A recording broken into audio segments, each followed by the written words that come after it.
Salut les gens! Alors aujourd'hui on se retrouve pour une nouvelle vidéo dans laquelle je vais vous présenter un tuto sur comment détailler vos dessins.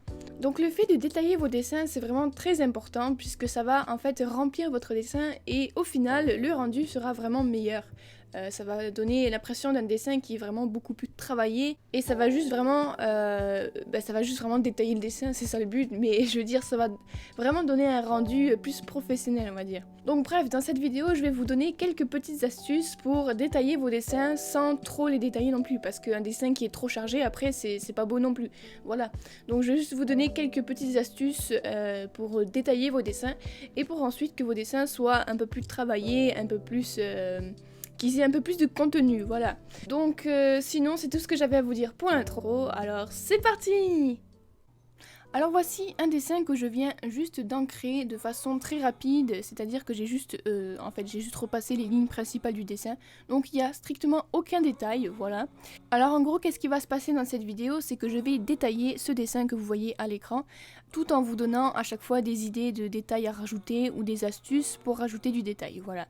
Donc libre à vous de choisir quel ou quel détail vous allez mettre dans vos dessins, c'est vraiment, c'est vous qui décidez, c'est vos dessins. Tout ce que j'essaye de faire en fait dans ce tuto, c'est d'essayer de vous pousser à rajouter du détail pour que vos dessins aient un peu plus de contenu et que vous en soyez plus fiers, voilà. Alors oui, ça peut paraître un petit peu inutile, mais le fait de varier l'épaisseur de vos lignes va vraiment donner beaucoup plus de détails à votre dessin. Disons que ça va pas être flagrant dès le premier coup d'œil, mais une fois que le dessin sera fini, on va tout de suite voir la différence entre un dessin qui a les lignes toutes pareilles et un dessin qui a des lignes avec différentes épaisseurs. Voilà. Alors quand je dis travailler les cheveux, je dis bien sûr les détailler, puisque en général, très souvent, quand vous m'envoyez vos dessins de vos ossets, etc., les cheveux sont très détaillés au niveau de la couleur, mais avant la coloration, ils sont absolument pas détaillés. Si on enlève la couleur, c'est juste une forme de cheveux, voilà. Donc, en fait, ce que je recherche à faire dans cette vidéo, c'est vous mettre sur le chemin de détailler votre dessin avant la coloration, comme ça, votre dessin, il va vraiment encore plus en jeter, parce qu'il sera déjà détaillé et complet avant la coloration, voilà. C'est ça que voilà. Donc bref, pour en revenir aux cheveux, vous pouvez par exemple faire les petites lignes qui vont montrer la texture des cheveux, vraiment. Vous pouvez aussi faire des cheveux qui dépassent lorsque, je sais pas, une fille s'attache les cheveux, vous pouvez faire des petites mèches un peu folles qui se dégagent des cheveux. Pareil, vous pouvez faire des mèches qui tombent un peu sur le visage et qui se détachent de la masse de cheveux principale. Vous pouvez aussi rajouter des accessoires dans les cheveux, pourquoi pas des petites barrettes et des petits nœuds papillons, ou des élastiques, ou des trucs comme ça, vraiment. Je vous donne des idées comme ça, hein, mais c'est juste pour essayer de vous donner des idées sur comment remplir un peu vos cheveux et ne pas les laisser simplement comme ça. Je veux vraiment que vous essayiez de détailler vos dessins le plus possible avant la coloration. Comme ça, le résultat final sera juste génial, voilà.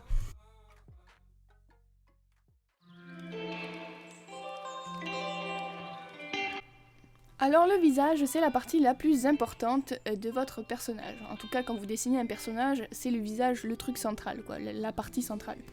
Alors en général, quand je commence à détailler mon visage, je vais commencer par élargir la ligne des cils pour faire ressortir le regard et pour que ça ait un look un peu plus manga, un peu plus fini, un peu plus détaillé, voilà.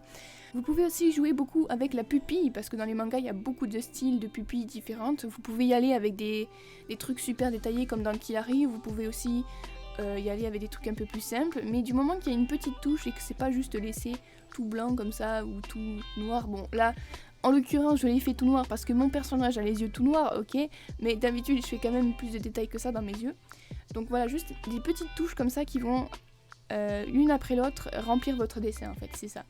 Vous pouvez aussi au niveau des yeux rajouter des détails tels que les plis des paupières juste au dessus. Vous pouvez aussi rajouter des cernes ou des cicatrices ou des petits...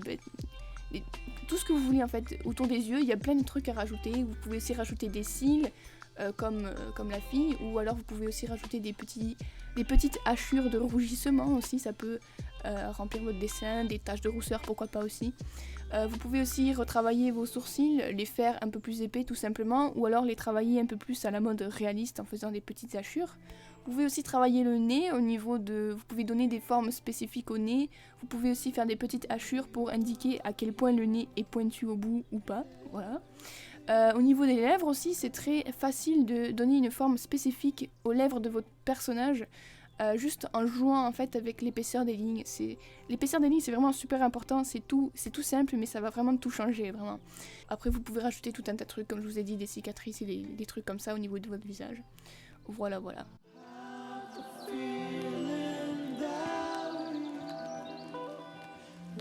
Alors un truc qui est bien pour rajouter du détail, ce sont évidemment les fameuses hachures. Par contre, c'est complètement facultatif, c'est vraiment pas obligé d'en mettre. Y en a qui aiment pas les hachures, il y en a qui aiment les hachures, c'est vous qui décidez ce que vous mettez dans votre dessin, voilà. Moi je vous rappelle que je suis juste là pour vous donner des idées. Donc moi j'aime faire des hachures, donc en général je vais tout le temps en faire dans mes dessins en dessous du visage pour marquer l'ombre que projette le visage sur le cou. Donc c'est à peu près là l'endroit le plus courant où on met des hachures dans le dessin manga. Après vous pouvez en mettre dans les endroits les plus sombres, donc vous repérez sur votre dessin les endroits qui sont cachés ou qui sont un peu plus creusés ou des trucs comme ça. Et vous pouvez utiliser vraiment les hachures un peu partout, sur les vêtements, sur le visage, enfin vous pouvez... Et en plus de ça, vous pouvez utiliser les hachures à peu près partout. Ça va surtout être utilisé au niveau de des ombres sur le corps et des ombres sur les vêtements surtout. Donc voilà, vous pouvez faire ça, ça peut être une idée de comment remplir un peu votre dessin tout vide, voilà.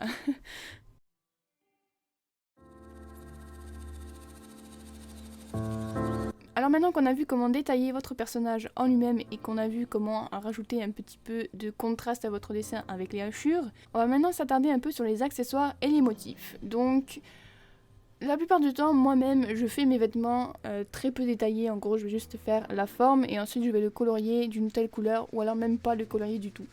Parce que j'ai la flemme, je suis une feignasse, voilà. Mais c'est toujours plus beau quand on rajoute des détails et il m'arrive rarement de détailler mes vêtements et de vraiment faire des motifs. Alors là, il va falloir que vous fassiez parler le créateur de mode en vous, voilà, donc essayez de trouver des motifs originaux, quitte à faire n'importe quoi, peut-être que ça va donner quelque chose de joli. C'est exactement ce que j'ai fait pour l'espèce de ceinture de la fille que vous allez voir bientôt. Donc vraiment essayez de trouver des motifs, pourquoi pas aller voir sur internet des vêtements, des motifs de vêtements ou des trucs comme ça pour vous inspirer à détailler un peu plus vos vêtements lorsque vous dessinez vos personnages, voilà. Aussi c'est toujours bien de rajouter des accessoires, chose que moi-même aussi je ne fais pas souvent parce que j'ai la flemme encore une fois. Donc rajouter des accessoires de genre des bijoux chez les filles, des petits colliers ou des trucs comme ça. Peut-être pourquoi pas des piercings chez les garçons pour leur donner un look un petit peu punk ou un truc comme ça. Au niveau des vêtements aussi rajouter... Il y a les motifs bien sûr, mais aussi rajouter les détails comme des plis. Bon ça je sais que c'est pas évident donc vous inquiétez pas, je vais faire un tuto là-dessus à un moment donné aussi. Mais pourquoi pas rajouter aussi les traits de couture sur les vêtements, sur les jeans par exemple, c'est assez facile à faire. Vous faites simplement une ligne de pointillés en fait sur le côté du jean pour montrer que c'est là qu'il y a les coutures. Comme dans la vraie vie en fait, quand vous regardez vos jeans, il y a toujours les coutures sur les côtés. Donc voilà, essayez de regarder, d'observer avec attention vos vêtements, vos propres vêtements pour voir quels détails vous échappent et quels détails vous pourriez rajouter à vos dessins. Voilà. Donc voilà, c'était la dernière astuce de cette vidéo.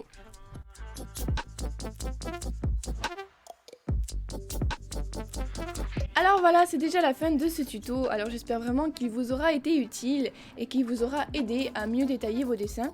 Alors n'hésitez pas dans les commentaires à me dire quels sont les tutos que vous voudriez voir sur ma chaîne, et comme ça me donnera une idée de ce que vous voulez. Et sinon c'est tout, alors si cette vidéo vous a plu, n'hésitez pas à liker, à partager, à commenter et surtout à vous abonner. Et sur ce c'est tout, alors je vous dis sayonara et à bientôt pour de prochaines vidéos.